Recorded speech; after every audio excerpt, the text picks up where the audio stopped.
بسم اللہ الرحمن الرحیم۔ السلام علیکم ورحمۃ اللہ وبرکاتہ۔ بسم اللہ الرحمن الرحیم۔ عزیز طلباء اکرام، ایم اے اسلامیات کے مضمون فقہ و اصول الفقہ کا آج ہمارا سبق نمبر 264 ہے، جس کا عنوان ہے کتاب النکاح کا الباب الخامس، اور انشاءاللہ آج ہم وَرَوَوْا أَنَّ ابن عباس رضی اللہ تعالیٰ عنہما سے پڑھیں گے۔ یعنی ہماری بحث چل رہی تھی کہ حضرت عبداللہ ابن عباس رضی اللہ تعالیٰ عنہ کے قول کے مطابق متع ان کے نزدیک جائز تھا، تو وہ کس چیز سے دلیل پکڑتے ہیں، کون سی آیت مبارکہ سے، تو ان کی دلیل پر یہاں سے آج ہم گفتگو شروع کریں گے۔ تو نئے سبق شروع کرنے سے پہلے ہم پچھلے سبق کا خلاصہ دیکھتے ہیں۔ پچھلے سبق میں ہم نے سب سے پہلے عبارت کا ترجمہ اور عبارت کی مختصر تشریح پڑھی تھی، اور مختصر تشریح کے دوران ہم نے اختلاف کا سبب پڑھا تھا کہ فقہا کے درمیان میں جو اختلاف واقع ہوا ہے اس اختلاف کا سبب کیا ہے۔ ایسے ہی ممنوع نکاح کی دوسری قسم پر ہم نے گفتگو شروع کی تھی کہ دوسری قسم جو ہے ممنوع نکاح کی وہ ہے نکاح متع۔ نکاح متع پر ہم پچھلے سبق میں گفتگو کر آئے ہیں، اور اس کی حرمت کے وقت میں فقہا کا اختلاف تھا کہ یہ کس وقت حرام ہوا تھا۔ اس میں بہت سی روایات ہیں، فقہا کے بہت سے اقوال ہیں، تو مختلف اقوال پر ہم نے گفتگو کی تھی۔ تو آج کے اس سبق میں انشاءاللہ ہم سب سے پہلے عبارت کا ترجمہ اور عبارت کی مختصر تشریح دیکھیں گے، اور مختصر تشریح کے دوران حضرت عبداللہ ابن عباس رضی اللہ تعالیٰ عنہ کا حلت کے بارے میں دلیل پکڑنا کہ وہ کون سی دلیل ہے جس کی وجہ سے وہ متع کو حلال قرار دیا کرتے تھے۔ ایسی ہی نکاح ممنوعہ کی جو تیسری قسم ہے اس پر ہم گفتگو کریں گے، اور تیسری قسم ہے پیام پر پیغام بھیجنا۔ یعنی ایک بھائی نے کسی عورت کو پیغام نکاح بھیجا ہوا ہے، اس کی طرف سے ابھی فائنل نہیں ہوا کہ کوئی اور پیغام نکاح بھیج دے تو یہ جائز نہیں ہے۔ اس طرح کا نکاح ممنوع ہے شریعت کی نظر میں، تو انشاءاللہ اس پر ہم گفتگو کریں گے،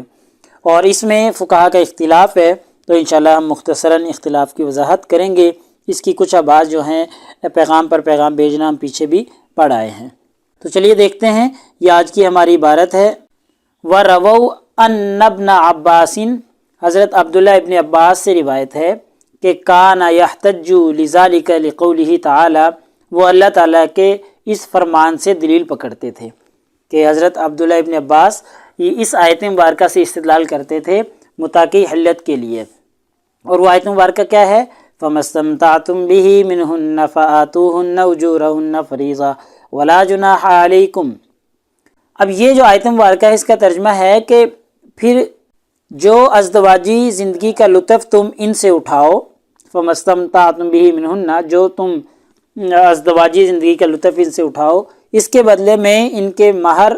بطور فرض کے ادا کرو، فَآتُوهُنَّ أُجُورَهُنَّ فَرِيضَةً، ان کو مہر دے دیا کرو، اور ولا جناح علیکم، اور اس میں کوئی حرج نہیں ہے۔ اب وفی حرف عنہ، ان سے ایک قرأت یہ بھی منقول ہے جس میں الی اجل مسمى کے الفاظ بھی ہیں،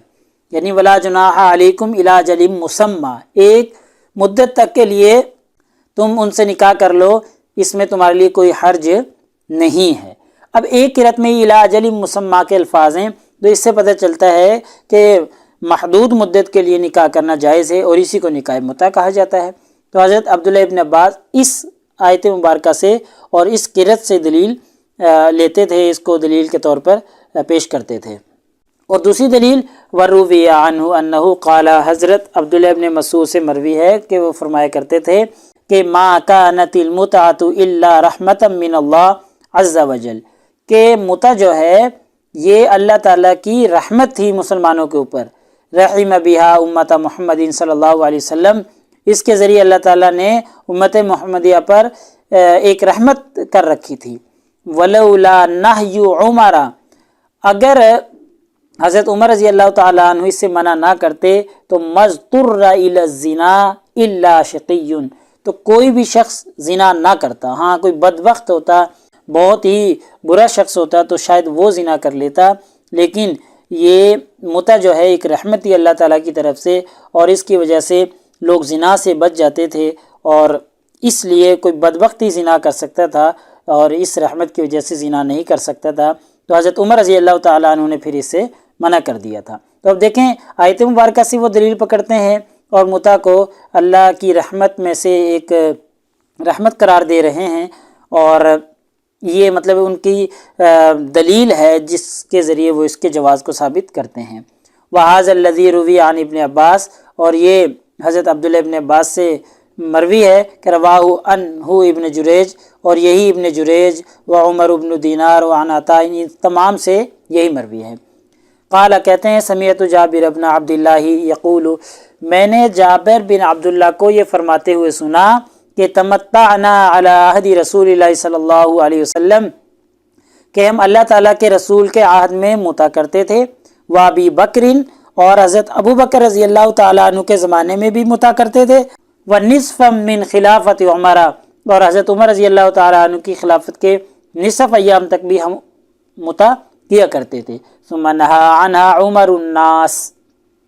پھر حضرت عمر رضی اللہ تعالیٰ عنہ نے متع سے منع کر دیا تھا لوگوں کو، یعنی نبی کریم صلی اللہ علیہ وسلم کے زمانہ میں متع ہوتا رہا، اور حضرت ابوبکر صدیق رضی اللہ تعالیٰ عنہ کے زمانے میں متع ہوتا رہا، اور حضرت عمر رضی اللہ تعالیٰ عنہ کے نصف زمانہ میں بھی متع ہوتا رہا، بعد میں حضرت عمر رضی اللہ تعالیٰ عنہ نے اس سے منع کیا تھا۔ تو اس سے بھی یہی ثابت ہوتا ہے کہ آپ صلی اللہ علیہ وسلم کے زمانے میں بھی متع ہوتا تھا، یہ اس کا مطلب ہے جائز تھا۔ تو یہ حضرت عبداللہ ابن عباس نے جو اس کے جائز ہونے کی بات کی ہے، تو وہ ایک دلیل آیت مبارکہ ہے، دوسری یہ اللہ کی رحمت قرار دیتے تھے امت محمدیہ پر، اور دوسری یہ ہے کہ سمیعت جابر بن عبداللہ، جابر بن عبداللہ والی روایت ہے کہ ہم اللہ کے رسول کے زمانے میں، حضرت بکر کے زمانے میں اور حضرت عمر کے زمانے میں متع کیا کرتے تھے۔ یہاں سے تیسری جو ممنوع نکاح ہے اس کو بیان کیا جا رہا ہے کہ وَأَمَّا اخْتِلَافُهُمْ، فقہا کا فی النکاح، اس نکاح کے بارے میں اختلاف ہے، الَّذِي تَقَعُ فِيهِ الْخِطْبَةُ عَلَى خِطْبَةِ غَيْرِهِ، جو پیام نکاح پر پیام بھیجا جائے، یعنی خطبہ علی الخطبہ ہو، کسی نے عورت کو نکاح کا پیغام بھیج رکھا ہے اور کوئی دوسرا شخص بھی نکاح کا پیغام بھیج دے، تو یہ نکاح ممنوعہ نکاح کی ایک قسم ہے، شریعت کی روشنی میں یہ نکاح درست نہیں ہے۔ تو مصنف کہہ رہے ہیں جو ممنوع نکاح خطبہ علی الخطبہ والا ہے، فقط تقدم ان فی ثلاثۃ اقوال، کہ اس کے بارے میں 3 اقوال ہم نے پیچھے بھی پڑھ لیے تھے کہ 3 اقوال ہیں، یعنی نکاح کے پیغام پر پھر پیغام بھیجنا، اس کے بارے میں 3 اقوال ہیں۔ قول بالفسخ، ایک قول ہے فسخ کا کہ یہ خطبہ علی الخطبہ والا نکاح فسخ ہے، یہ صحیح نہیں ہے۔ وقول بعدم الفسخ، اور ایک قول عدم فسخ کا بھی ہے کہ بھئی یہ عدم فسخ ہے، فسخ نہیں ہوگا، جائز ہے، ایک قول یہ بھی ہے۔ وفرق بین ان ترد الخطبۃ علی خطبۃ الغیر،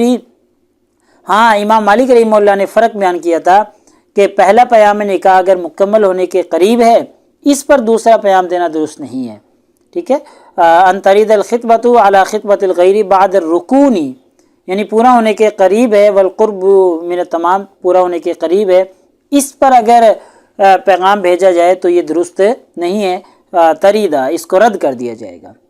اور اگر پہلا پیام جو ہے وہ تکمیل کے مرحلہ میں نہیں ہے تو او لا تریدہ، پھر اس کو رد نہیں کیا جائے گا، وہ مذہب مالک، یہ امام مالک رحمہ اللہ کا مذہب ہے۔ یعنی امام مالک رحمہ اللہ نے جو یہ فرق بیان کیا ہے، ان کا مقصود یہ ہے کہ اگر کسی شخص نے عورت کو نکاح کا پیغام بھیج دیا اور وہ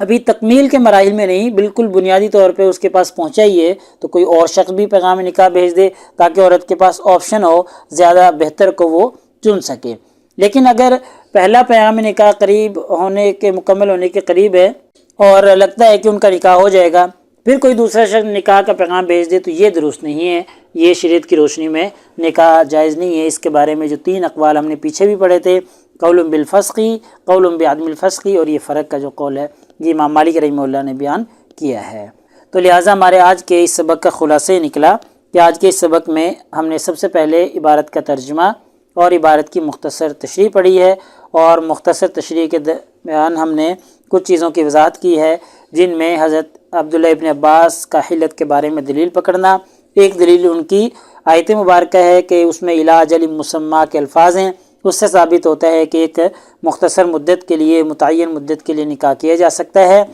ایسے ہی ایک دلیل ان کی کہ یہ ہے کہ اللہ تعالیٰ کی رحمت ہے امت محمدیہ پر، یہ نکاح متع، اور ایسے ہی ایک دلیل ان کی یہ بھی ہے کہ حضرت جابر بن عبداللہ فرماتے تھے کہ ہم اللہ کے رسول کے زمانے میں، حضرت ابوبکر کے زمانے میں اور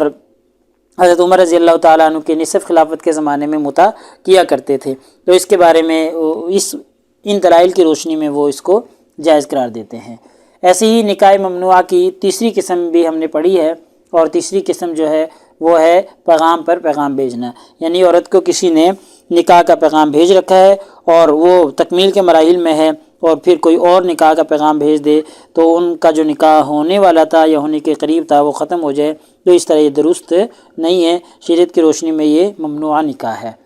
تو اس میں فقہا کا اختلاف ہے، 3 اقوال ہیں، پیچھے بھی ہم نے یہ پڑھے تھے، تو تینوں پر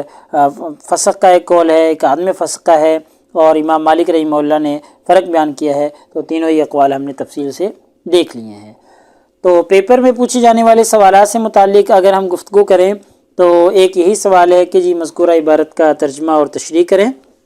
ایسے ہی ایک یہ سوال ہے کہ حضرت عبداللہ ابن عباس نے متع کی حلت کے لیے کس آیت مبارکہ سے دلیل پکڑی ہے، تو یہ آیت مبارکہ بھی ہم نے دلیل کے طور پر دیکھ لی، حضرت جابر بن عبداللہ والی روایت بھی دیکھ لی، اور حضرت عبداللہ ابن عباس اس کو